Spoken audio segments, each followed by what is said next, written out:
Baik, jumpa lagi pada kesempatan kali ini dalam keadaan sehat walafiat semuanya ya, nggak ada yang sakit ya. Alhamdulillah. Nah, di pertemuan kali ini sebelum kita memulai materi tentang mata kuliah psikolinguistik, kita awali dulu dengan bersama-sama membaca doa akan belajar dengan harapan semoga apa yang kita pelajari, apa yang kita diskusikan bersama nanti, apa yang kita bahas bersama nanti mendapatkan kemudahan dan kelancaran. Kita sama-sama membaca doa akan belajar. Bismillahirrahmanirrahim. Raditu billahi rabba wa bil islami dina wa bi muhammadin nabiyya wa rasula. Rabbis shrahli sadri wa yassirli amri wahlul 'uqdatam min lisani yafqahu qawli. Rabbi zidni ilma warzuqni fahma birahmatika ya arhamar rahimin. Baik, saya akan mengabsensi untuk pertemuan kali ini.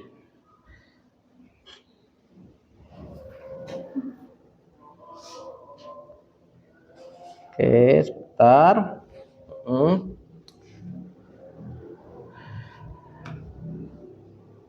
Bayu hadir? Hadir.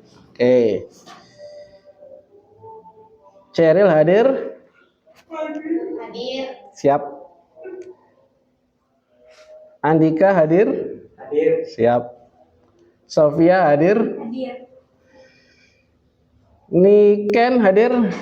Hadir. Siapa ini? Anastasia hadir? Aurel hadir? Andini? Oh, nggak ada ya kayaknya ya. Kenapa? Ada yang tahu Andini? Oh, hadir ya. Oke.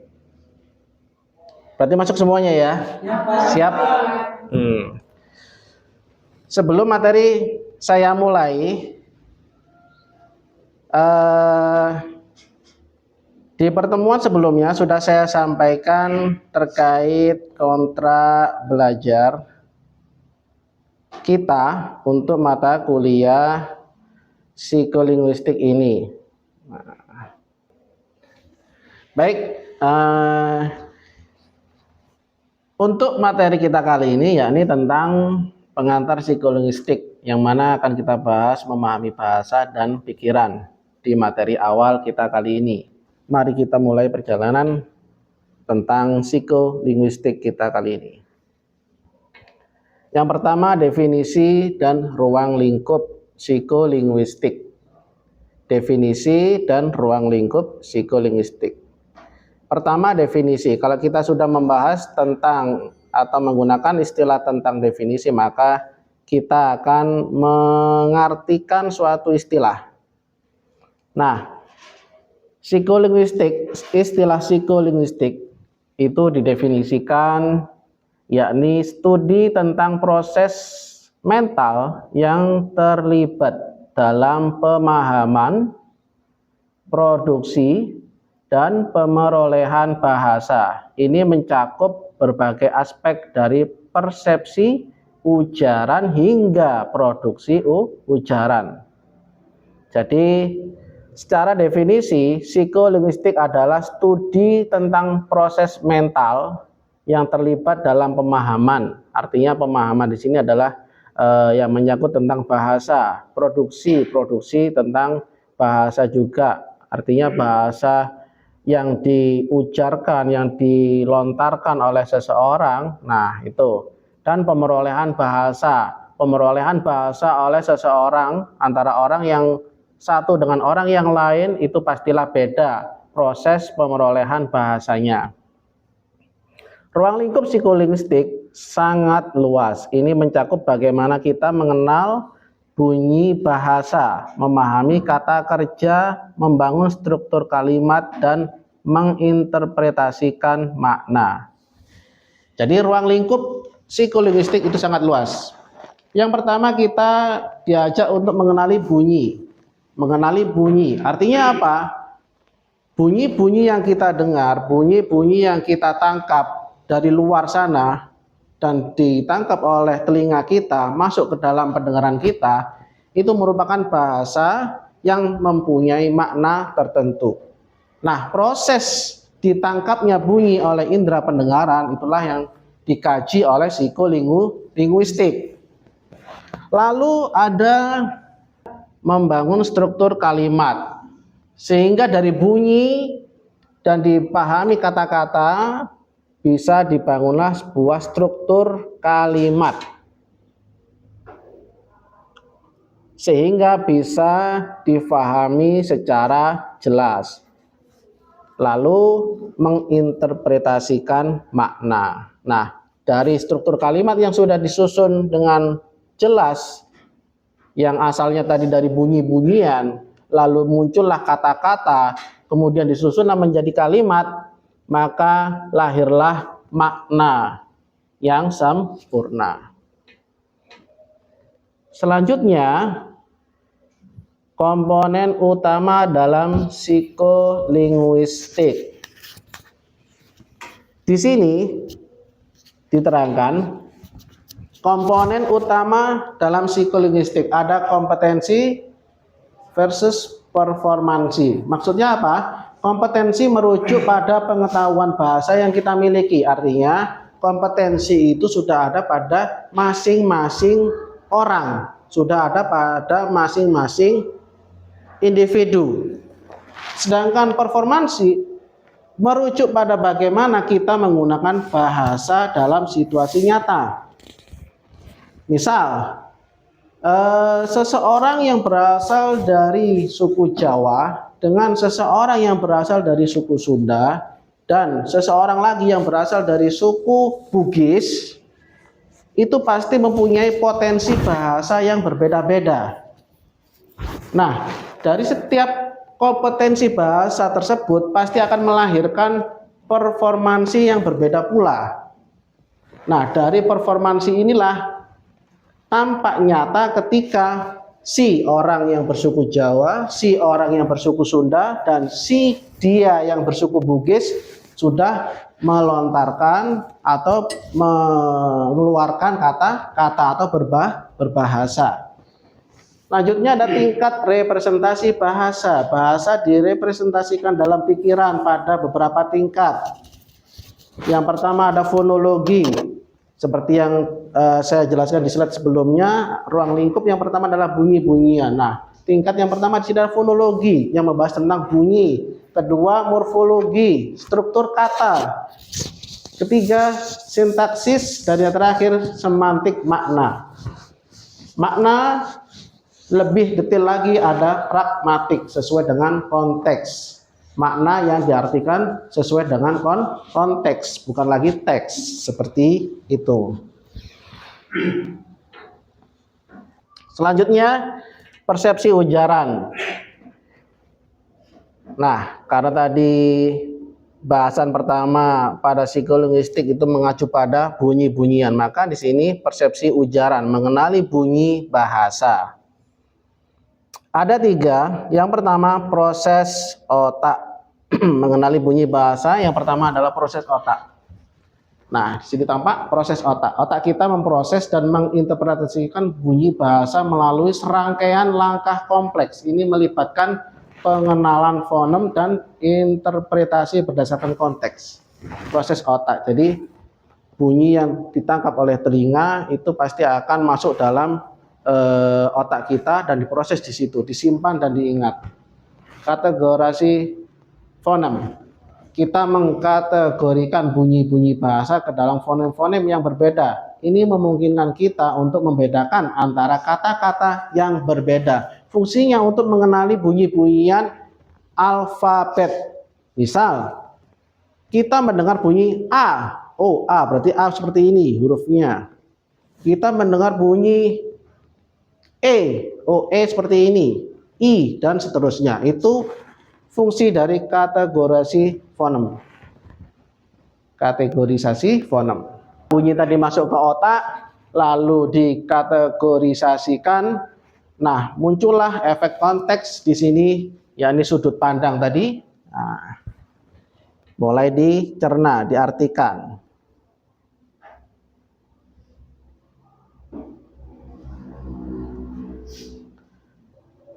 Selanjutnya ada pemahaman kata, mengakses makna dalam leksikon mental.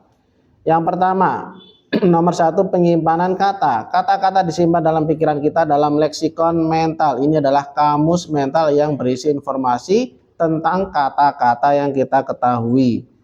Otak, itu peran otak, memori. Yang kedua, organisasi leksikon. Leksikon mental terorganisasi dalam jaringan semantik. Kata-kata yang terkait disimpan berdekatan satu sama lain. Nah, jadi bunyi-bunyian yang satu makna, aduh, nah itu disimpan berdekatan. Beda lagi nanti kalau ada kata yang lain, bunyi-bunyi yang lain, nah seperti itu. Yang ketiga, priming. Priming adalah fenomena di mana paparan terhadap satu kata mempengaruhi akses kita ke kata lain yang terkait. Nah, artinya A dan aduh itu berdekatan. Makanya disimpan di otak kita itu tidak jauh-jauh kalau menurut teorinya.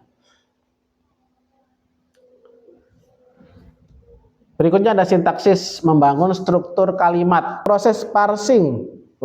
Parsing adalah proses mengurai struktur kalimat, ambiguitas. Ada dua kata secara ujaran itu sama. Bank. Bank yang dapat diartikan lembaga penyimpanan uang, dan bank yang diartikan sebagai kakak laki-laki yang sudah dewasa. Nah, kedua kata ini pasti akan mengalami ambiguitas makna. Nah, ambiguitas makna ini bisa terpecahkan ketika kita tahu konteks nyatanya seperti apa. Seperti itu maksud dari mengatasi ambiguitas. Selanjutnya, semantik, menginterpretasikan makna kalimat. Tampak di layar seperti bangunan piramida. Yang paling atas nomor 1, tengah 2, yang paling bawah 3. Nah, kita bahas dari yang paling bawah yang umum karena yang paling besar. Di sini adalah teori semantik. Ada berbagai teori semantik, termasuk semantik leksikal, makna kata, dan semantik struktural, yakni makna kalimat. Karena makna sendiri itu bisa ditinjau dari kata per kata atau kalimat per kalimat. Selanjutnya naik ke atas, representasi semantik. Makna direpresentasikan dalam pikiran kita melalui representasi semantik. Ini melibatkan peran logika dan inferensi.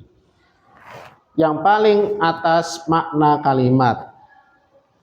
Semantik adalah studi tentang makna. Kita memahami makna kalimat berdasarkan kata-kata dan struktur sintaksisnya atau kalimatnya. Artinya, kita dapat memahami sesuatu itu dari kata-kata yang berfaedah atau dari kalimat yang berfaedah dan disepakati artinya seperti itu. Misal kayak aduh, ketika diujarkan dengan suara yang keras atau teriakan, maka bisa diartikan yang mengeluarkan atau yang mengujarkan suara A tadi adalah orang yang lagi jatuh atau yang sedang jatuh.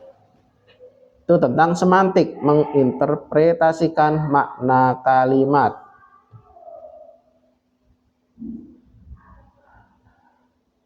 Lanjut ada pragmatik, memahami bahasa dalam konteks.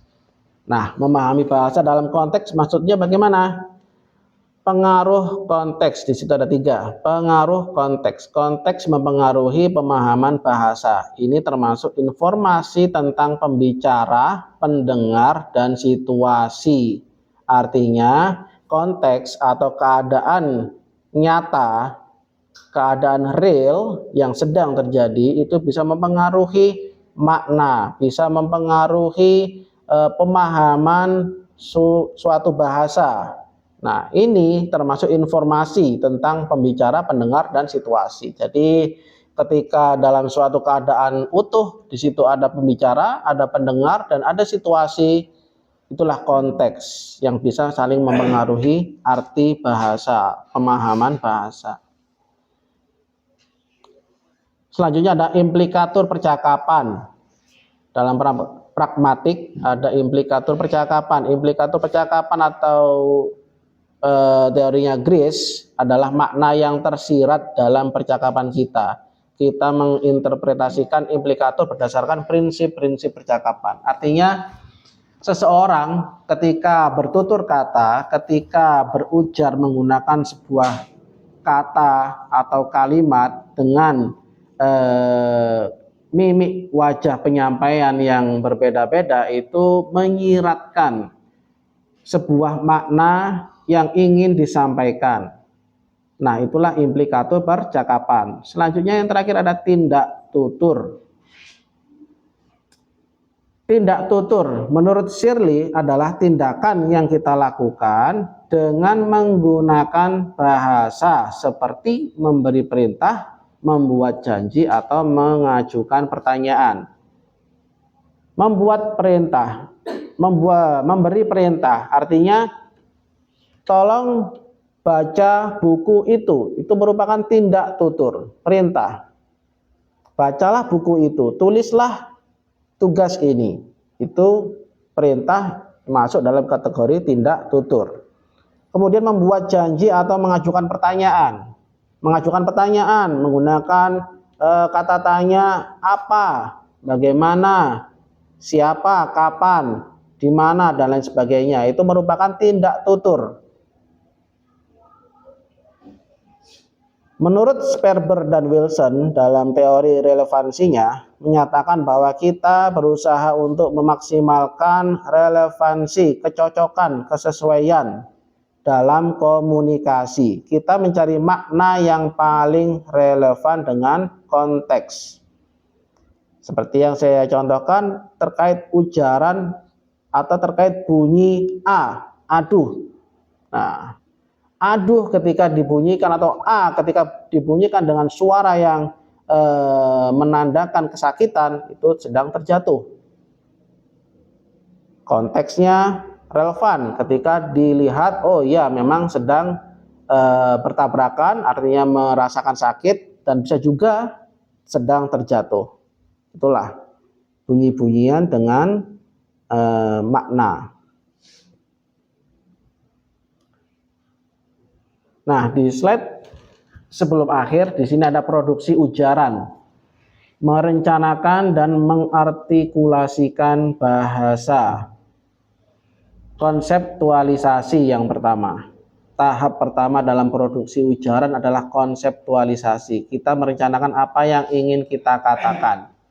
Sama halnya saya mengajar di depan kalian, sama halnya ketika saya sedang ngobrol dengan kalian, sama halnya ketika kalian sedang saling mengobrol dengan teman, itu pasti dalam pikiran sudah tergambarkan, sudah terpikirkan kata-kata atau istilah kata yang akan kalian gunakan atau yang akan saya gunakan. Nah, itulah konseptualisasi. Ini tugas otak dalam mencerna hal tersebut.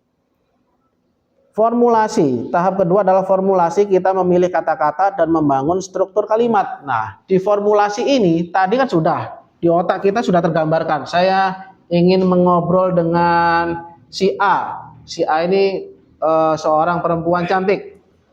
Maka kata-kata yang akan saya lontarkan kepada si A sudah saya pikirkan. Saya akan menggunakan kata-kata yang lemah lembut, kata-kata yang romantis, kata-kata yang tidak akan menyakiti hatinya.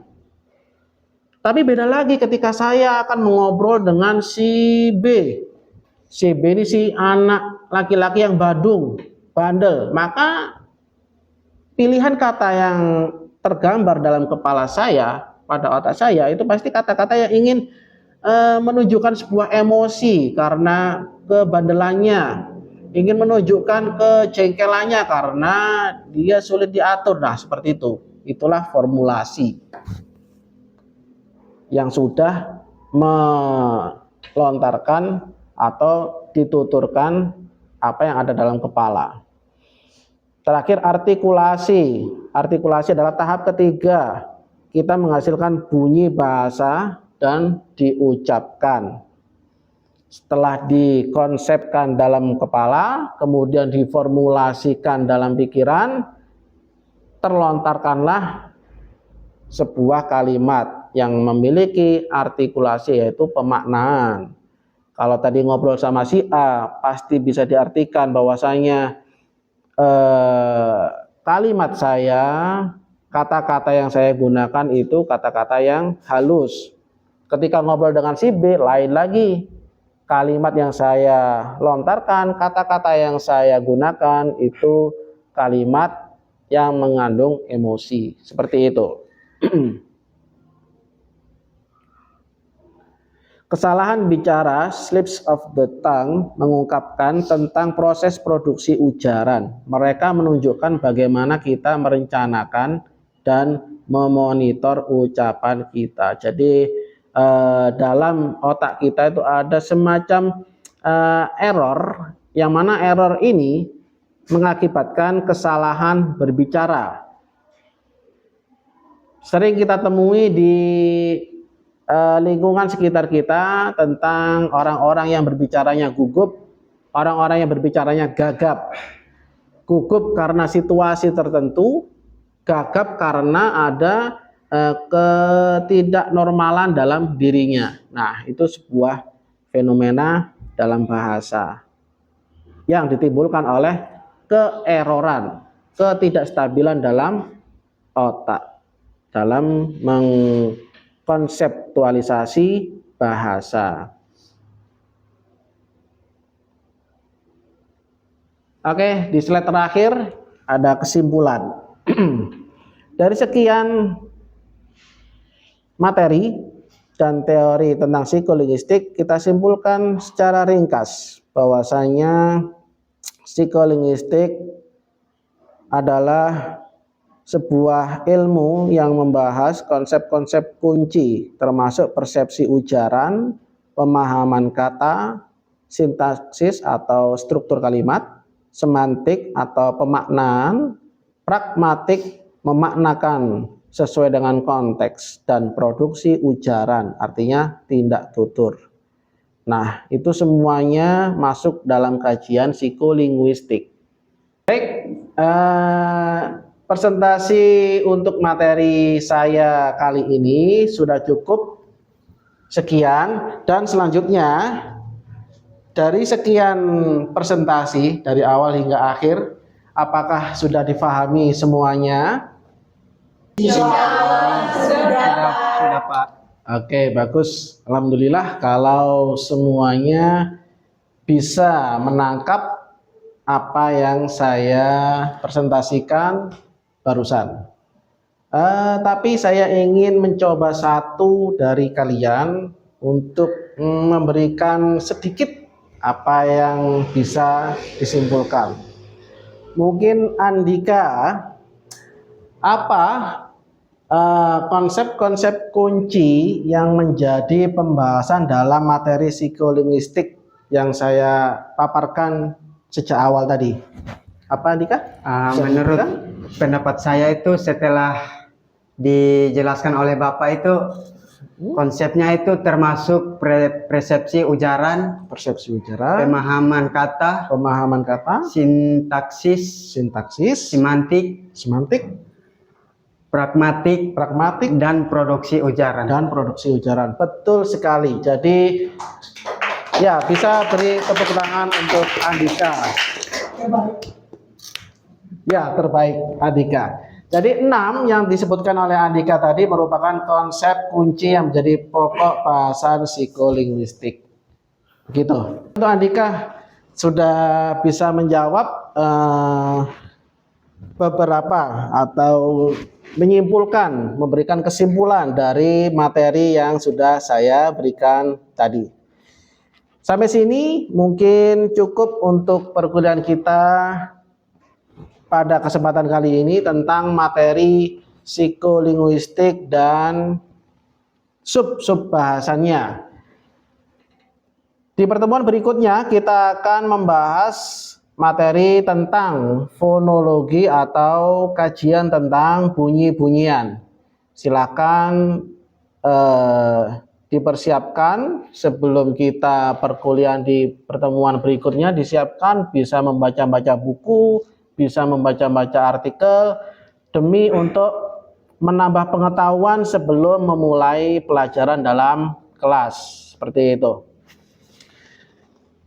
Saya kira cukup sekian untuk perkuliahan kita pada kesempatan kali ini. Terima kasih. Saya akhiri wallahul muwaffiq ila aqwamit thoriq. Allah manfa'na bima 'allamtana. Semoga apa yang kita pelajari dari awal hingga akhir memberikan kemanfaatan bagi kita semuanya. Amin ya robbal alamin. Kita akhiri dengan sama-sama membaca hamdalah. Alhamdulillahi rabbil alamin. Oke, syukron ala ihtimamikum. Assalamualaikum warahmatullahi wabarakatuh. Waalaikumsalam.